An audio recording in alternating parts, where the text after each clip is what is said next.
आज दोपहर को पहले ट्विटर पे और उसके बाद दुनिया न्यूज़ पे हमने ये खबर ब्रेक की कि प्रेसिडेंट ऑफ पाकिस्तान आरिफ अलवी जो है वो किसी भी वक्त नए इलेक्शन की तारीख का ऐलान कर सकते हैं और वो किसी भी वक्त, आज रात भी हो सकता है, वो कल सुबह भी हो सकता है, लेकिन उन्होंने अपना माइंड बना लिया हुआ है। और आज उन्होंने हमारे पास जो इतलात हैं वज़ीर कानून से भी, निगरान वज़ीर कानून से मुलाकात की, तो उसके अंदर भी उन्होंने इलेक्शन की डेट के हवाले से ही बात की।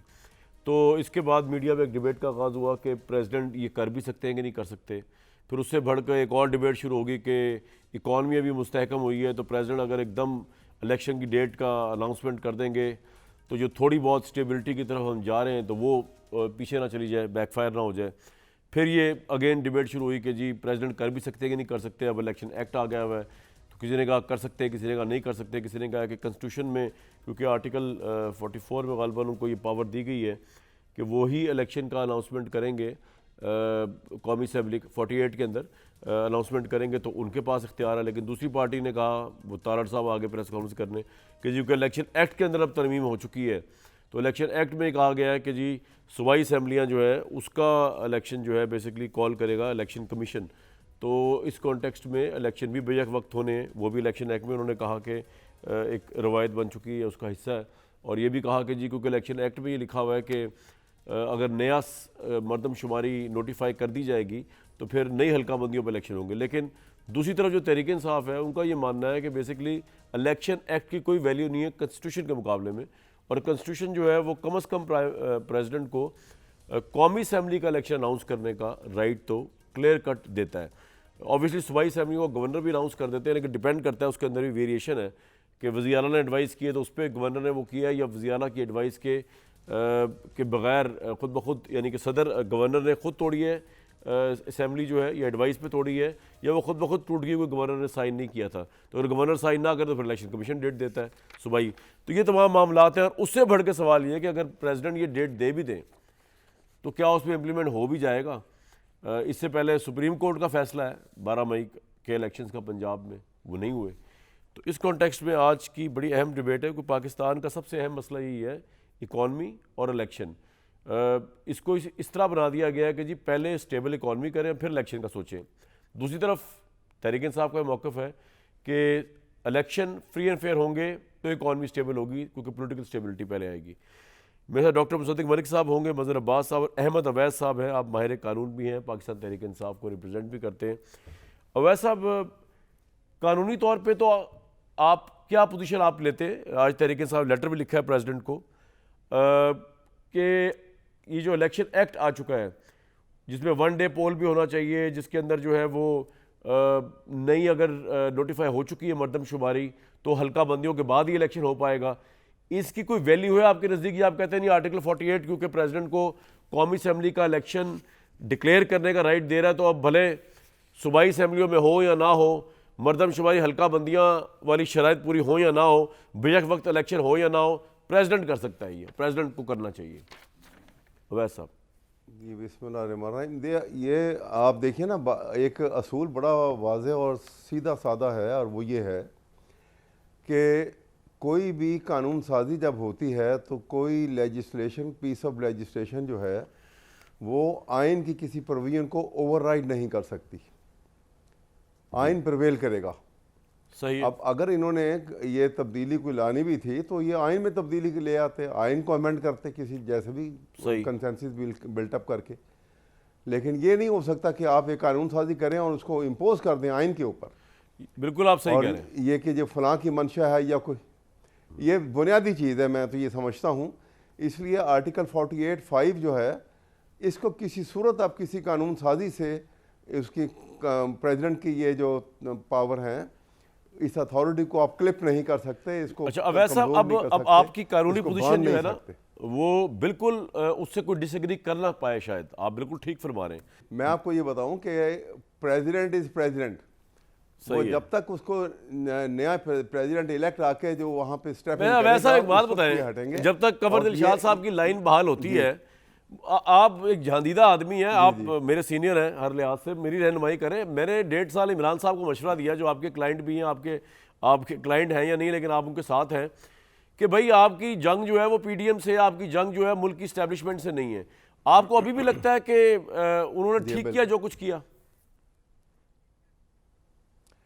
मैंने आपको उस दिन भी तफसीलन बात बताई थी और मैं इसीलिए बार बार इंसिस्ट कर रहा था और पाकिस्तान के नुक्ता नज़र से हमारे नेशनल इंटरेस्ट में है कि एक जुडिशल इंक्वायरी हो जाती ताकि ये इबहम भी ख़त्म हो जाए कि ये इमरान खान ने पीटीआई ने ये काम करवाया है कि जहाँ जाके कोर कमांडर हाउस में हमला करवा दिया और उनकी इंस्टॉलेशन पे हमला करवा दिया। वो क्यों करवाएंगे ये काम? तो अवैध साहब, लेकिन हमले से बहुत पहले जो उन्होंने बयानिया बनाया था आर्मी चीफ के ऊपर और फौज के ऊपर, वो भी तो बड़ा शदीद था। मुसद्दिक साहब, बात ये है कि अहमद अवैध साहब भी मेरे साथ मौजूद हैं, वो ये फरमा रहे हैं और उनकी बात में बड़ा वजन लग रहा है कि आपने इलेक्शन एक्ट में जितनी भी तरमीम की पीडीएम ने, उसकी कोई टके की हैसियत नहीं है, जबकि आर्टिकल 48 कॉन्स्टिट्यूशन ऊपर है उसके। वो सरियन बता रहा है कि प्रेसिडेंट अनाउंस करेगा डेट। तो अगर अब ये खबर आज गर्दिश कर रही है कि प्रेसिडेंट अनाउंस करने वाला, तो मसला क्या है इसमें? आप लोगों को, आपको तो अप्रिशिएट करना चाहिए, वेलकम करना चाहिए। देखे ना, ये मामला जो है, पहली बात तो मैं जरा अहमद अवैध साहब वाली दूसरी बात का जवाब दे दूं, फिर मैं आपके पास आता हूं। यानी कमाल करते हैं यार, बादशाह आदमी है वो। लोग जिन्होंने आग लगाई है वो खुद आके कह रहे हैं कि हमने आग लगाई। आप अभी भी कही जा रहे हैं कि जुडिशियल इंक्वायरी कर लें। यानी वो वीडियोस जिनके अंदर वो कह रहे हैं कि आओ इसको आग लगाओ, वो सारे पीपल्स पार्टी के लीडर हैं। क्लिप्स मौजूद हैं जिसमें वो कह रहे हैं, एक कह रहा है कि चल के पीटीआई के, जीएचक्यू पीपल्स पे पार्टी हमला के कर। नहीं। पीटीआई, सॉरी सॉरी, माफी चाहता हूं मैं।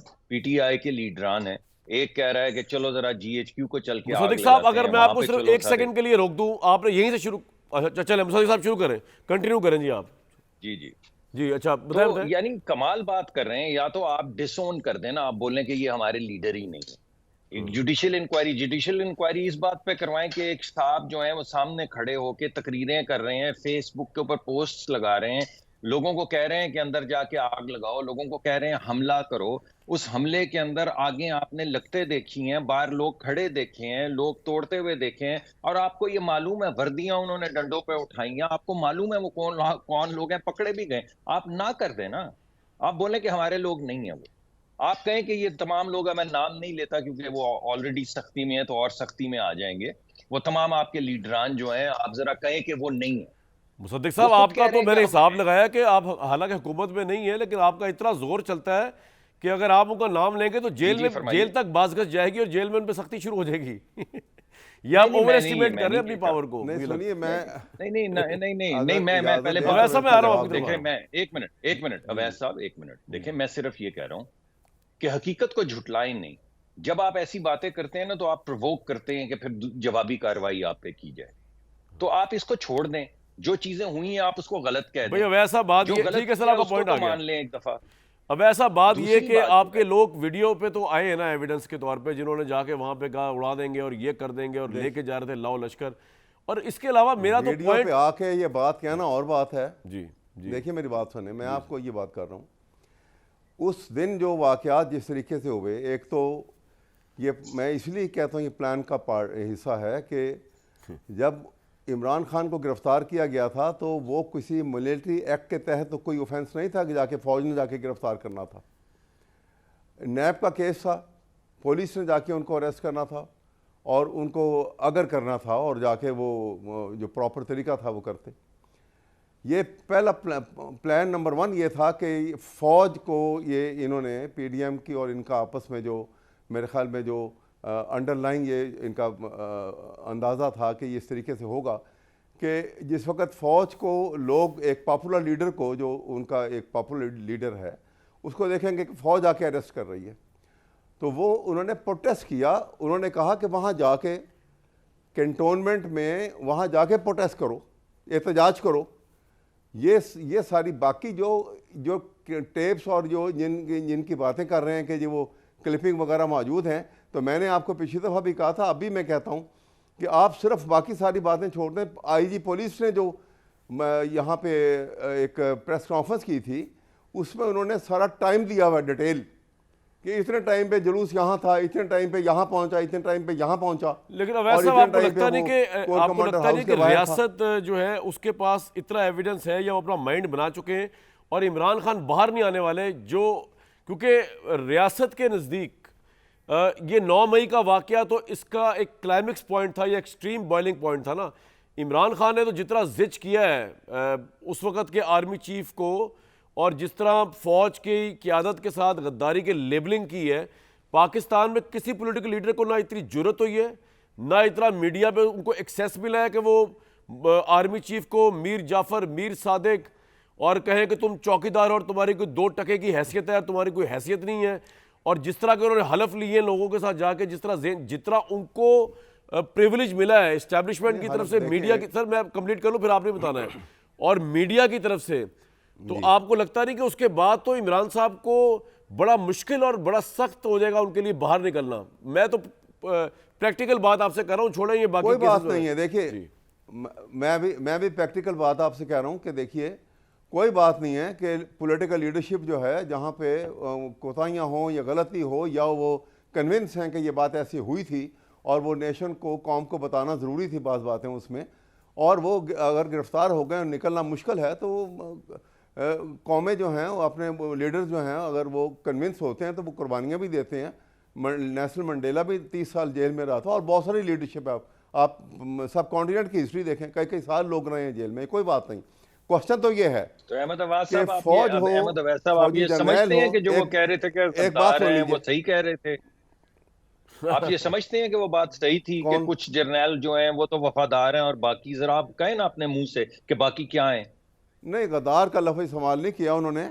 उन्होंने कहा था कि कुछ वफादार हैं, कुछ बहादुर हैं, तो बाकी क्या हैं? देखें ना, मैं साहब मैं आपको अर्ज करूं, मैं नहीं कह रहा, इसलिए मैं कह रहा हूं कि ये अब उनके पास क्या था, ये तो बात डिटेल कभी खुले ही आएगी। मैं आपके सामने बात ये कर रहा हूं, नहीं वो खोले ना, ये आप देखने आज वाला हमारे है बुनियादी सामने, तौर वो पे जो आप कह रहे हैं खुलेगी, वो खोल देना ताकि हमें भी पता चले कि आप लोग क्या रहे हैं। ये जेरे लब जो आप कह रहे हैं कि मैं ये बात जब खुलेगी तो मैं आपको दावत दे रहा हूं कि आप आज खोलें इसको, ताकि पैमरा अहमद मैंने तो देखो ना, सवाल ये है कि ये बात तो ये तो ट्रायल में खुलेगी।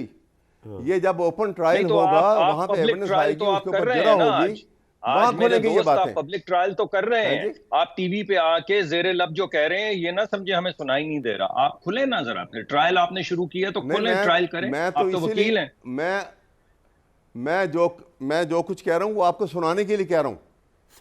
मैं सुन रहा हूँ ना, मैं जरा ये कह रहा हूँ जरा खुल के आवाज आप सुनाए ना। सर बात ये है, मैं आवाम तो सुन रही है, सुनी आपकी बात, जो बात मैं कह रहा हूँ, मैं जो बात कहना चाह रहा हूँ, बताइए ना। पहली बात ये है, देखिए बात सामने लाना चाहते हैं आप, बताइए कौन है गद्दार, जरा कौन है वफादार, जरा हमें आज बताएं ना आप। ये सवाल जो है कि जो हुकूमत से इनकार कर दे और हुकूमत के मामलात को या उनके प्रोजेक्ट्स को या उनकी बातों से इनकार कर दे, वो गद्दार नहीं बन सकता। गद्दार होना और चीज़ होती है, और फौज का जर्नैल हो या कोई हो, ये तमाम पाकिस्तान के आइन के अंडर रह के काम करेंगे तो सही काम करेंगे। सर आपका पॉइंट आ गया, उससे बालातर कोई भी नहीं हो सकता। किसी को हक नहीं है। कौन से प्रोजेक्ट्स हैं जिनको आप ट्रायल में लाना चाहते हैं? मुसद्दिक मलिक साहब आप तो रहनी दें, क्योंकि मसला ये है कि अवैस साहब ने एक बात बड़ी गजब की तो वो लेके आएंगे। उन्होंने कहा कि इमरान खान ना जेल से घबरा रहा है और वो बेसिकली लीडरों की क़यादतों के ऊपर ये आजमाइश आती है तभी वो नेल्सन मंडेला बनते हैं। आप एक और नेल्सन मंडेला को बर्दाश्त करने के लिए तैयार हो जाए जैसे ही वो जेल से बाहर आएंगे, और हो सकता है अवैस साहब की बात में बहुत से लोगों को वजन नजर आए, खासतौर पर तहरीक इंसाफ वालों को। मुसद्दिक साहब जो आप इतना उछल रहे हैं ना, अभी जब उन्होंने बाहर आना नेल्सन मंडेला बन गया। मैं तो बिल्कुल उछल नहीं रहा हूं, मैं तो आपको ये कह रहा हूं कि यहाँ पे अमेरिका में कैपिटल के ऊपर हमला किया, जिसने हमला किया उसको 23 साल सजा हो गई। एक साहब जो उसको लीड कर रहे थे, जो वहां पे मौजूद भी नहीं थे, उनको 22 साल सजा। ट्रंप पे इंडाइटमेंट शुरू हो गई है इस बात की। जी, तो जिस जगह के ऊपर आप जाके तमाम टावर छोड़ के अस्करी टावर को आग लगाएं जिसमें 2 लोग जिंदा जल जाएं, आप जाके किले के अंदर हमला करें और फौज का असला उठाने की कोशिश करें, आप कोर कमांडर जिसके एक इशारे के ऊपर जवानों ने जाके अपनी जान देनी होती है, आप उसका घर जला दें। आप फौज के कोर कमांडर की वर्दी को डंडे के ऊपर उठा लें और लड़के लौंडे लपड़े जो हैं वो पहन के सड़कों के ऊपर घूमें और उसका ठट्ठा लगाएं, तो आपके ख्याल में कोई कॉन्सिक्वेंसेस नहीं होंगे ना? आप समझते हैं कुछ होने चाहिए? आप चाहते हैं कि यहाँ पे म्यूटनीज हो? देखिए, आप चाहते हैं कोर कमांडर लाहौर के घर का, अगर वो वहाँ की जो लाउंज में घड़ी लगी हुई थी ना, वो जिस वक्त क्रॉस एग्जामिनेशन होगा, एविडेंस आएंगे रिकॉर्ड के ऊपर, तो आप देखेंगे कि जो टाइमिंग आप दे रहे हैं, ये आईजी साहब दे रहे हैं कि ये डिटेल ऐसे वहाँ पहुँचे थे, वो उससे आधा घंटा पहले वहाँ पे लोग घुसे हुए, ये तोड़फोड़ हो रही थी। ये इसीलिए मैं कह रहा हूँ कि इंक्वायरी की बात कर रहा हूँ। चले सर, मैं इसको आगे बढ़ाता हूँ डिबेट को, जब तक ये सामने नहीं आएगी। हमारे साथ है मदर साहब और हमारे उसके साथ अलावा मौजूद और दूसरी बात यह है, देखिए वैसा वैसा दूसरी तो कुछ आप नहीं ये कर कह रहे रहे हैं कि असल में ये अगर सारा कोर कुछ जो हुआ कमांडर है के ये घर कैमरा में, ट्रिक सुनिए कोर कमांडर के घर में अगर ये ज्यादती हुई तो कोर कमांडर को रिमूव क्यों किया गया? ये भी आवाम जो है पाकिस्तानी कौम इसीलिए सुनना कि चाहती है। फोर्सेस को जिस तरह यहाँ पर एक्चुअली अगर आप कोर व्हाइट कमांडर को हाउस रिमूव अमेरिका क्यों में किया व्हाइट गया, हाउस में मैं गए आपको गोली आपको मार इसकी दी। वजूहात बता सकता हूँ, देखिए, लेकिन आप- ये मुनासिब नहीं होगा ऑन एयर बताऊं। आप लेकिन वो बड़े रीजंस है, सॉलिड ग्राउंड है जिन आप पे ये- रिमूव किया गया। लेकिन सर मुझे जरा आगे जाने दें अवैस साहब, ताकि डिबेट आगे बढ़े। मैं मजहर अब्बास साहब मेरे साथ मौजूद है, जी मुसद्दिक मलिक साहब भी हैं। अवैस साहब आप कुछ कहना चाह रहे हैं? अवैस साहब क्विकली 10 सेकंड में कोई बात अभी भी रह गई है, क्विकली सर अवैस साहब। मैं तो अभी क्विकली यही बात आपको कह रहा हूँ, जैसे मैंने आपको उस दिन भी कहा था कि यहाँ इतना बार शोर मचाया। ये डॉक्टर साहब भी यहाँ मौजूद है, ये PDM की लीडरशिप की तरफ से, प्राइम मिनिस्टर की तरफ से, कि जी MM आलम का जहाज जला दिया। वो लेजेंड था जी, उसने जहाज जलाया से या नहीं? 30 ठीक है, सेकंड में मियाँ वाली में जहाज जला दिया। नहीं था वो जहाज तो जला। फैसलाबाद में आगे वो से जहाज अटैक जला तो बेनज़ीर हुआ, की जब- बाकी GSQ पे MM अटैक तो आलम हुआ। के जहाज सुने, के अलावा कमांडर लाहौर यानी के बात को सुने जलाया आप, गया। आप ये कह रहे हैं कि एक MM आलम सेंटेंस के मेरा। जहाज के अलावा सारे जहाज एक जला सेंटेंस दिए सुन जाएं। लीजिए, लेकिन एक वैसे सेंटेंस सुन MM आलम लीजिए का मेरा। नहीं है तो जहाज जलाया तो क्या जो आगे जलाया? मैं ये कह रहा हूँ, जी जी जी जी मैं ये कह रहा हूँ कि बेनज़ीर जब शहीद हुई थी तो किस कदर तूफान लोगों ने जो मचाया था, और कितनी सरकारी इमारतें और इंस्टॉलेशन जो हैं वो डिस्ट्रॉय सर, हुई थी, मिलिट्री जलाई इंस्टॉलमेंट्स पे गई कोई थी। अटैक नहीं हुआ था बेनज़ीर भुट्टो साहबा के वाकये में। ये लेकिन ये रिकॉर्ड की बात है। leadership जो होती है मैं ना, आगे चलता हूँ। और सारी भुट्टो दुनिया साहब में- भुट्टो साहब दुनिया चले गए ये सारी बड़े दुनिया में ऐसा ब्रूटल होता तरीके है। से मिलिट्री इंस्टॉलमेंट्स पे। कहाँ और होता ज़ियाउल है? हक का जरा दौर, मुझे भी बताइए जनरल कहाँ? ज़ियाउल हक साहब का दौर वर्स दौर था, टेररिज्म के, यानी टेरर था एक, कुछ भी नहीं। और उसके मुकाबले में सब हेच हैं दौर पाकिस्तान में मार्शल लॉस के। लेकिन मेरा नहीं ख्याल किसी पॉलिटिकल पार्टी के वर्कर ने जाके मिलिट्री इंस्टॉलमेंट्स पे अटैक किया हो, वरना मदर साहब रहनुमाई कर सकते। लेकिन मदर साहब, मेरा आपसे सवाल मुख्तलिफ है। मदर साहब, आज मैंने खबर ब्रेक की दोपहर को, और वो ये थी कि प्रेसिडेंट किसी भी वक्त उतावले हुए में डेट दे सकते हैं इलेक्शन की। मेरे नज़दीक ये डिबेट ही बेमायनी। अगर इस पर पूरा मीडिया शुरू हो गया, मैं तो उस पर डिबेट करने में इंटरेस्टेड नहीं हूँ। वैसे प्रेसिडेंट डेट दे रहा है, वो इसलिए दे रहा है कि जल्दी इलेक्शन हो, इमरान खान की पार्टी पावर में आ जाए। पॉपुलैरिटी है तहरीक इंसाफ की, नो डाउट। वो आके इमरान खान को रिलीफ मिले, वो जेल से बाहर आए। दूसरी पार्टी चाह नहीं रही कि इमरान खान अभी बाहर आए, दूसरी पार्टी चाह नहीं रही भी इलेक्शन हो। वो इकॉनमी का भी मामला चल रहा है, बड़े मामला। आप मुझे सर बताएं, आप एक बेलाग तजिया कर सकते हैं इसके ऊपर, ये सारा जो मामला चल रहा है, ख्वाह वो पंजाब का इलेक्शन को ना मानना हुआ या कौमी असम्बली के इलेक्शन का डिले चल रहा है होगा, वो इसी वजह से है ना कि इमरान खान ने जो रेड लाइन क्रॉस की है वो शायद पाकिस्तान में किसी पॉलिटिकल लीडर ने नहीं की, और इनको करने दी गई मुतवातिर 1-1.5 साल, जब उन्होंने गद्दारियों के तमगों से लेकर, तो जिस तरह पब्लिक को और अवाम के दिल में वाकईतन PTI के लोगों के दिलों में नफरत पैदा कर दी है इदारे के मुतालिक। यही वजह है ना कि वो अब भुगतेंगे इसको, और वो अंदर रहेंगे, और उनके ऊपर जेन्युइन केसेस भी होंगे और बहुत से और केसेस भी होंगे, सियासी केसेस भी। जी मजहर अब्बास साहब, योर टेक सर। मजहर अब्बास साहब प्लीज। मैं वैसा मैं आऊंगा आपके पास सर, आपको जी कामरान शुक्रिया। देखिए, दो चीज़ें हैं कामरान। एक बात तो ये कि जो 9 मई का वाक़या है उसमें कई लोग गिरफ़्तार हुए हैं। इमरान खान साहब से भी उस सिलसिले में तहकीकात हो रही है। इन 4 महीनों में मुझे तो याद नहीं पड़ता, अवैस साहब यहाँ मौजूद है, मुसद्दिक साहब मौजूद हैं, किसी एक का भी ट्रायल हुआ है अभी तक मिलिट्री कोर्ट में। 4 महीने हो गए। मिलिट्री कोर्ट बनाई क्यों जाती है? समरी ट्रायल्स के लिए। समरी ट्रायल्स के लिए लोग पकड़े भी गए हैं, उनके चालान भी बने हैं, FIR भी कटी हुई है। ट्रायल क्यों नहीं हो रहा? आप ट्रायल करें, जो लोग इन्वॉल्व हैं, जो लोग जो है इसमें पाए जाते हैं, मुजरिम साबित होते हैं, उनको सजाएं दें। आप उसमें आगे बढ़ाएं चीज़ों को इस चीज़ में। एक तो ये फैक्टर है। अब मेरा सवाल कि अगर लोग इन्वॉल्व हैं, ठीक, बिल्कुल ठीक, नहीं मैं आपको वो बता रहा हूँ। बिल्कुल दूसरी सर, बात आपका ये कि आपने खुद ही कहा कि हाँ, आपने खुद ही कहा कि पॉपुलैरिटी उनकी है, क्योंकि मैंने 3-4 महीने में कोई सर्वे नहीं देखा। जो अक्सर सर्वे हर दूसरे महीने में आया करते थे, वो सर्वे पिछले 6 महीने में मैं कम से कम मेरी नज़र से नहीं गुजरे। कि हालांकि इलेक्शन के पीरियड में बहुत ज़्यादा सर्वे आते हैं। अब एक प्रॉब्लम देखें, एक तो ये कि लोग इस चीज़ को, इन वाक़यात को किस तरीके से देखते हैं। इन वाक़यात की वजह से PTI के अपने अंदर दरारें पड़ी हैं, लेकिन क्या उनकी पॉपुलर बेस में दरार पड़ी है? नहीं पड़ी है। अब क्या आप सिर्फ इस वजह से इलेक्शन नहीं कराएं और क्या फरवरी में कोई चीज़ तब्दील हो जाएगी? अभी तब्दील नहीं होगी। अगर फरवरी में इलेक्शन होते हैं फिर पीटीआई जीत जाती है तो आप क्या करेंगे?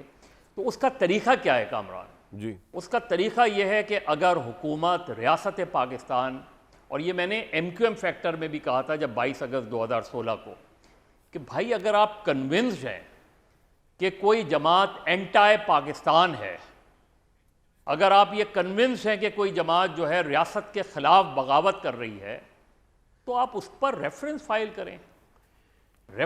करें, उस जमात पर पाबंदी लगा दें, उसे आउटलॉड ऑर्गेनाइजेशन डिक्लेयर कर दें।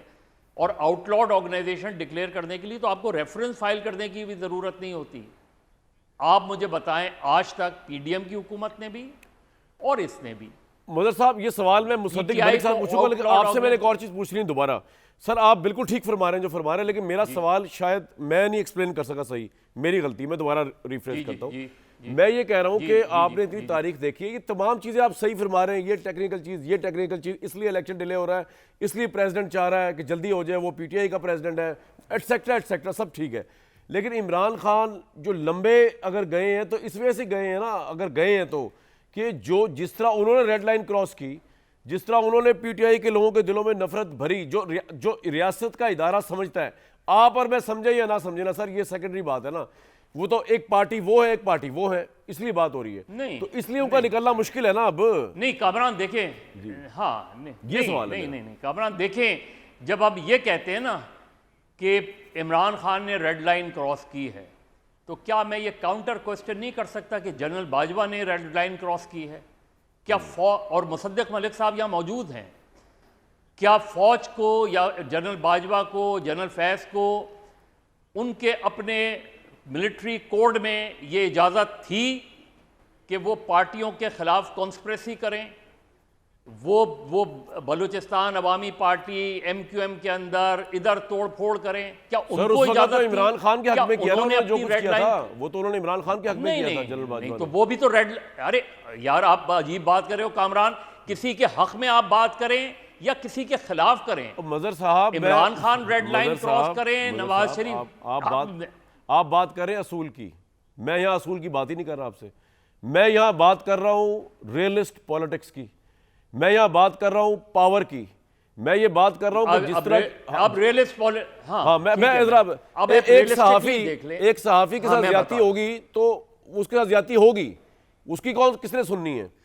लेकिन मैं आप पुट इट दिस वे कि मैं तो फौज के खिलाफ बोल नहीं सकता, इमरान खान तो बोलते रहे, 9 महीना होता बोलते। मुझे तो ये भी बड़ी इस पर शिकायत थी कि मैं तो बोल नहीं सकता फौज के खिलाफ बिलफर्ज मफरूजे के तौर पे। वो बोल रहे हैं और उनका अरेस्ट हो रहा, साफी अंदर जा रहे हैं। क्यों भाई?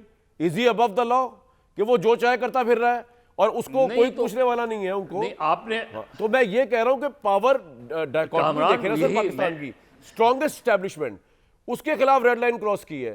तो इसी वजह से आपको लगता नहीं कि बहुत लंबे गए पाकिस्तान में? नहीं तो क्या पाकिस्तान में रेड लाइन सिर्फ पॉलिटिशियंस के लिए है?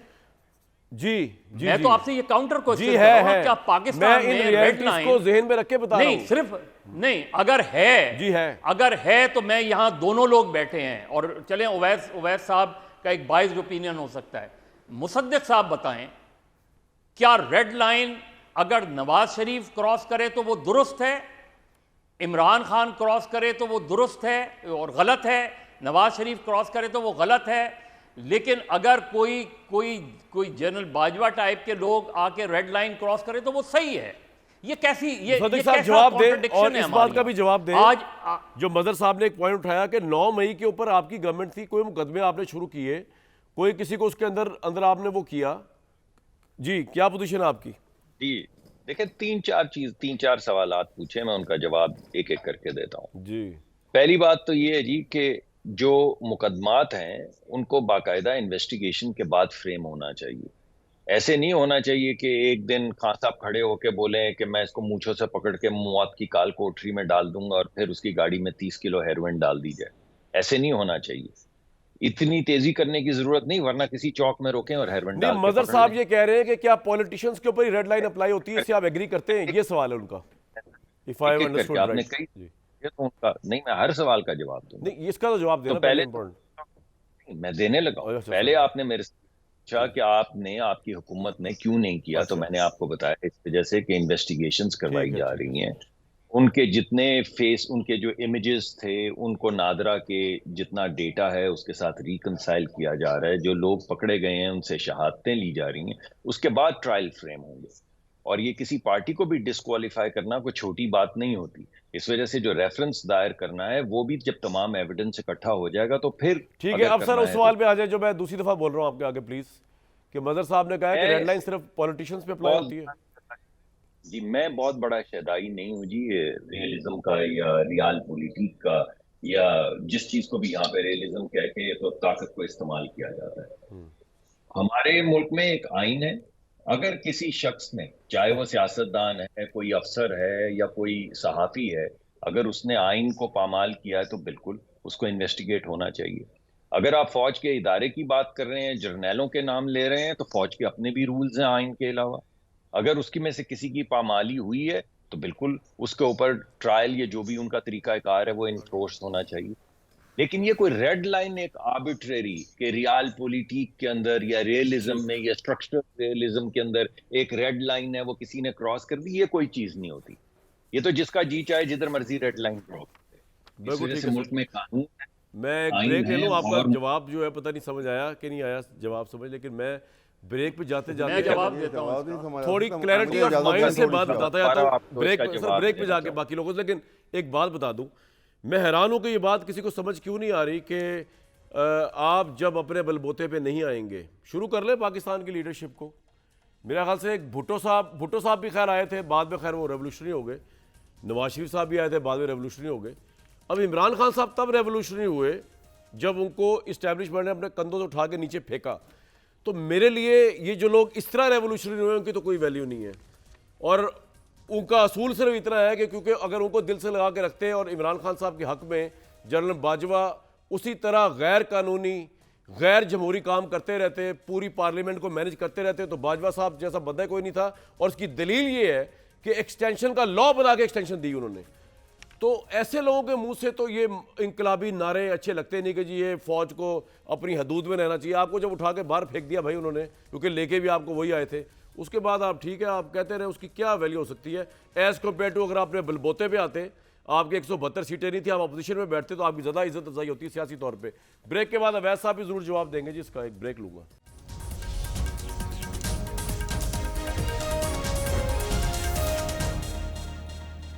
पाकिस्तान में इलेक्शन हो या इलेक्शन को आगे ले जाया जाए, मसला असल में ये है कि इस मुल्क के अंदर एक हिजान बरपा है। सियासत में एक नफ़रत और हिकारत की तकसीम है, PDM वर्सेस PTI। इस्टेब्लिशमेंट मेरे हिसाब से शदीद तरीन नाराज़ है पाकिस्तान तहरीक इंसाफ से, और वो समझते हैं कि वो उनके दिल पे ज़ख्म लगा है। और अदलिया भी तासुर यही है कि जी pro Imran and anti Imran हिसाब से तकसीम हो गई है। अब ऐसा इन हालात में तो कोई मदावा हो नहीं पा रहा, इलेक्शन भी मदावा नहीं होगा इसका। ये बेचैनी, ये अस्तराब, आपके ख्याल में क्या होना चाहिए, किस तरह आगे बढ़ा जाए?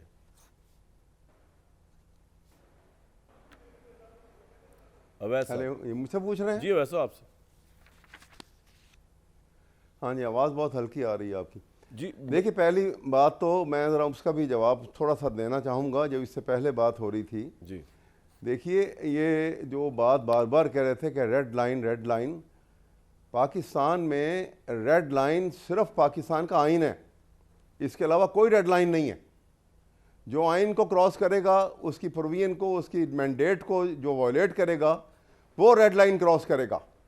और आपने खुद, अगर आप पिछली वो डिटेल ले आएंगे, जनरल बाजवा ने बाकायदा तौर के ऊपर पब्लिकली ये कहा कि मैं इमरान खान के पास जब जाता था तो मैं अपनी जेब में इनकी गुफ्तगू जो है उसको रिकॉर्ड करता था। ये बाजवा रेड साहब लाइन ने क्रॉस कभी हुई ऑन रिकॉर्ड नहीं बात कही वैसे। आइन की, जी ये ऑन रिकॉर्ड है। सर मेरी ये नज़र से रेड लाइन क्रॉस हुई इसलिए कि ओथ जो है ना, जो जनरल बाजवा ने भी और तमाम ऑफिसर्स ने जो ओथ लिया वैसा हुआ मुझे है, एक बात बताइए, वो ये है कि आई विल। वैसा आप किस तरह ये मुझे बात कर। अच्छा जी बताया, चलो कर लें, कंप्लीट कर लें। मैं ये कह रहा हूँ कि उसमें ये इनका ओथ में है, I will preserve, protect and defend the constitution of Pakistan, I will uphold the constitution, and I shall not indulge in political activities sir आपका पॉइंट आ गया। मदर साहब अब मुझे एक बात ये red समझाइए, correct me if I am wrong but correct अवैध साहब also if he is wrong, कि जब अभी जनरल बाजवा का ओथ अहमद अवैध साहब हमें याद करा रहे हैं, लेकिन बाजवा साहब का ओथ उस वक्त कब गया था जब वो इमरान खान के हक में पूरे दस्तूर को और जमहूरी सिस्टम की पामाली कर रहे थे। मिसालें क्या दूं, इमरान खान ने खुद इकरार किया हुआ है कि वो घेर घेर के इंटेलिजेंस के लोग जो है वो लेके आया करते थे, मेजॉरिटी को उनकी मेजॉरिटी बनाया गया, पंजाब में उनको हुकूमत दिलाई गई, चलाया गया। मजहर साहब बिल्कुल कामरान, आपकी बात ठीक है। देखिए अवैस साहब से माजरत के साथ, जब यही हमारे पॉलिटिशियंस का डायलेमा है, चाहे वो मुस्लिम लीग नून हो, पीपल्स पार्टी हो या पीटीआई हो, कि जब आपको कोई चीज़ सूट करती है तो आपके लिए इस्टेब्लिशमेंट के साथ खड़ा होना कोई मसला नहीं होता। जब आपको वो चीज़ सूट नहीं करती तो आप तासुर ये देते हैं कि आप एंटी इस्टेब्लिशमेंट हो गए हैं। प्रॉब्लम ये थी कि जिस वक्त, और उसकी सबसे बड़ी मिसाल 2018 के इलेक्शन के बाद सेनेट के इलेक्शन हुए थे। सेनेट के इलेक्शन में क्या कैटेगोरिकली क्लियरली ये लाइन नहीं थी कि एक तरफ 64 सेनेटर्स थे जिनका ताल्लुक़ मुख्तलिफ जमातों से था जो पीडीएम में थी, और दूसरी तरफ उसके मुकाबले में तकरीबन 50% आधे लोग थे। जब हासिल बिजिंजो हार गए तो पीटीआई के लोगों की ज़बान से ये कहते हुए सुना गया कि लोगों ने अपने ज़मीर के मुताबिक वोट दिया। इसी तरीके से जिस तरह बलूचिस्तान अवामी लेकिन पार्टी सर ये तो आप बनी, मिसालें सही दे रहे हैं, लेकिन मजहर और साहब वहाँ इसका हल मुस्लिम क्या है? इतनी बेचैनी और हिजान जो बर्पा हो चुका है वो देखें, इलेक्शन का हल तो कामरान, नहीं है। हाँ नहीं कामरान, देखिए मसला ये कि इलेक्शन, आप ये तो नहीं कह सकते कि इलेक्शन इस मसले का हल नहीं है।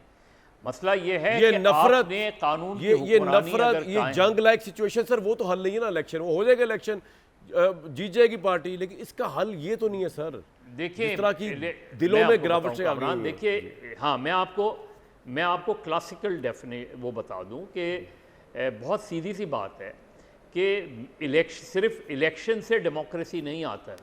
ठीक, बिल्कुल ठीक। Governing the nation is most important. इस बात की किल्लत है, मैं जरा पीटीआई बिल्कुल ठीक, बिल्कुल ठीक। मैं मुसद्दिक मलिक साहब, वैसे तो अगर शहबाज शरीफ खुदा ना खास्ता आपके कैंडिडेट हो गए प्राइम मिनिस्टरशिप के, तो फिर यही बातें जो मदर साहब और मैं कर रहे हैं ना, वो आप पे उस तरह अप्लाई होंगी, क्योंकि आप तो वैसे ही, वो उनका ज़ाती ख्वाहिश है कि वो बचपन से इस्टेब्लिशमेंट की आंख का तारा बनना चाहते हैं। तो आप लोगों को तो भी समझ नहीं आया कि नवाज शरीफ साहब का असूल तो समझ में आता है, वोट को इज्जत वाला, ये समझ नहीं आया। जी, मैं ये कह रहा हूँ कि दोनों बातें जो अभी हुई हैं वो बिल्कुल ठीक है कि पाकिस्तान की एक ही रेड लाइन है, वो है आइन और कानून। और दूसरी बात भी बिल्कुल ठीक है कि इलेक्शन इसका हल है। ये नफरतें ख़त्म होनी चाहिए, ये नफरतें कम होनी चाहिए। हम लोगों को समझ लेना चाहिए कि इन नफरतों के नतीजे में ना मुल्क आगे बढ़ रहा है, ना सियासत आगे बढ़ रही है, ना आइन प्रोटेक्ट हो रहा है। तो मेरे ख्याल में थोड़ी सी ये जो पोलराइजेशन है, इसको डीपोलराइज होना होगा। आइन के मुताबिक, कानून के मुताबिक हमें आगे बढ़ना होगा। एक ही रेड लाइन होनी चाहिए, वो आइन और कानून है, उसकी वायलेशन नहीं होनी चाहिए, चाहे कोई भी करे। और तीसरी बात यह है कि इलेक्शन के लोगों के मैंडेट को रिस्पेक्ट किया जाएगा तो हम आहिस्ता आहिस्ता आगे बढ़ना शुरू हो जाएंगे। तो इसमें तो कोई, तीनों बातें जो है वो 100% ठीक है। बात यह है वैसे साहब के बेसिकली इस्टेब्लिशमेंट जब मार्शल लॉ लगाती है वो तो रेड लाइन क्रॉस करती ही है। ये जजेस जो होते हैं, इन्होंने जिस तरह रेड लाइन क्रॉस की, इन्होंने दस्तूर को रेड लाइन नहीं समझा। इस्टेब्लिशमेंट तो जब मार्शल लॉ लगाती है तो ऑब्वियसली वो नहीं समझती, वो ठोकर पे रखती है जब मार्शल लॉ लग जाता है। ये जो हमारा काला कोट है, जजेस की बात कर रहा हूँ मैं, इन्होंने इस दस्तूर का क्या हाल किया सर? उनके ऊपर तो, उनकी तो ट्रेनिंग ही दस्तूर की कस्टोडियन की थी और सेफगार्ड करने की थी। उन्होंने क्या किया? फिर हमारे पॉलिटिशियंस, वो तो बावर्दी नहीं थे, उन्होंने किस तरह आइन को पामाल किया? स्टार्टिंग फ्रॉम, आप भुट्टो साहब से स्टार्ट करके Imran Khan is no exception from it. जिस तरह उन्होंने मिल के उस ज़माने की इस्टेब्लिशमेंट के साथ नवाज शरीफ को पहले गिराया, वो भी एक साजिश थी। उसके बाद जिस तरह उन्होंने गवर्नमेंट चलाई इस्टेब्लिशमेंट के साथ मिलके, उनका क्या राइट था इमरान खान का कि हमारा वोट लेके इस्टेब्लिशमेंट की झोली में डाल दिया? आपने कभी सवाल पूछा इमरान खान से? अवैस साहब, मैं यही आपके सामने अर्ज कर रहा हूँ ना। देखिए, जो बात गलत है वो बिल्कुल गलत है, उसमें कोई आदमी अपने हक में उसको करने के लिए जस्टिफाई नहीं कर सकता। मैं तो इसीलिए मैंने बुनियादी बात की है, और ये मुसद्दक साहब भी अभी उन्होंने यही बात की है कि ये सियासतदानों को भी समझ लेना चाहिए। और उसके अलावा जितने हैं ना, देखिए पार्लियामेंट पॉलिटिशियन जो हैं, जो इलेक्ट होके आते हैं, उनकी पोजीशन जो है as compare to the government servant चाहे वो सिविल का हो या वो फौज का हो, वो इज़ अ गवर्नमेंट सर्वेंट। बिल्कुल ठीक सर। तो अपने अपने प्रेमिसेस में अगर सब रहेंगे, और वो आइन ही रख सकता है उनको। जब आइन को आप मोम की नाक बनाएंगे तो फिर उसके वक्त उसके साथ क्या होगा कि अपनी ख्वाहिशात के वक्त मुताबिक खत्म हो गया। बात यह कि चार्टर ऑफ डेमोक्रेसी जो हुआ था ना, वो चार्टर ऑफ कॉन्स्टिट्यूशन होना चाहिए था। चार्टर ऑफ कॉन्स्टिट्यूशन करती तमाम पॉलिटिकल पार्टीज, तो तब बात बनती। क्योंकि जब ऑब्वियसली एक पार्टी जो आइन बड़े आराम से तोड़ सकती है और पाकिस्तान में से तोड़ा भी, जब वो ये देखती है कि काले कोर्ट में बैठा हुआ जज भी आइन, उसके लिए आइन की कोई हैसियत नहीं है, लेजिस्लेटर जिसने दस्तूर दिया इस मुल्क को, उसके लिए भी, सियासतदान के लिए भी आइन की कोई हैसियत नहीं है, तो वो तो फिर जो वर्दी वाला होता है वो तो वैसे ही शुतर पे मुहार होता है वैसा साहब।